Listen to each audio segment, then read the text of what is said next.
Praise lord, ప్రభువుకి స్తోత్రం. అప్పుడు శాస్త్రుల్లో పరిసయ్యుల్లో కొందరు, బోధకుడా, నీ వలన ఒక సూచక్రియ చూడగోరుచున్నామని ఆయనతో చెప్పగా ఆయన ఇట్లా నేను. ఇక్కడ శాస్త్రులు పరిసయ్యులు యేసు దగ్గరికి వచ్చాయా, నీ వలన ఒక సూచక్రియ చూడగోరాలని అడిగినాను. ఈరోజు అనేక మంది కూడా ప్రభు దగ్గరికి వచ్చేవాళ్ళు, సూచక్రియలు చేయమని అడిగేవాళ్ళు, జ్ఞానాన్ని వెదికేవాళ్ళు ఉన్నారు.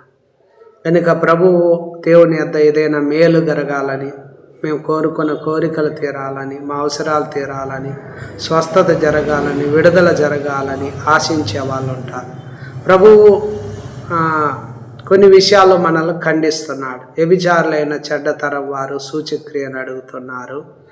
యోనాను గూర్చిన సూచక్రియ కానీ మరి ఏ సూచక్రియను అనుగ్రహించు.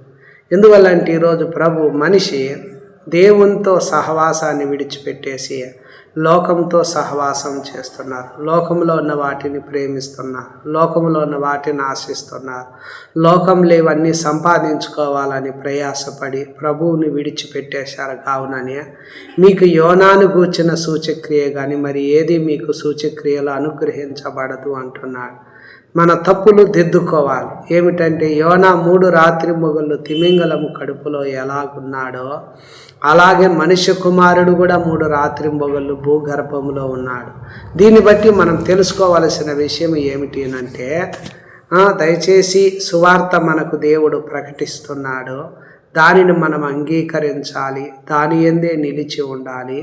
మీ విశ్వాసము వ్యర్థమైతే కానీ నేను ఏ ఉపదేశ రూపంగా సువార్త మీకు ప్రకటించితినో దాన్ని మీరు గట్టిగా పట్టుకుంటే ఆ సువార్త వలన మీరు రక్షణ పొందుతారు.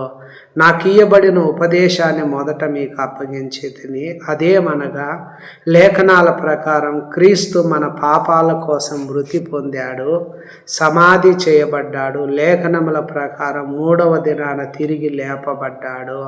ఆయన కేపాకు తరువాత 12 కనపన్నాడు. అటు పిమ్మట 500కు ఎక్కువైన సహోదరులకు ఒక్క సమయమందే కనపడినాడు.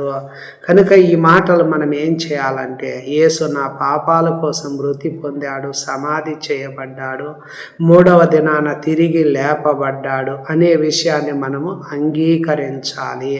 ఆ మాటల్లో మనం గట్టిగా నిలిచి ఉండాలి.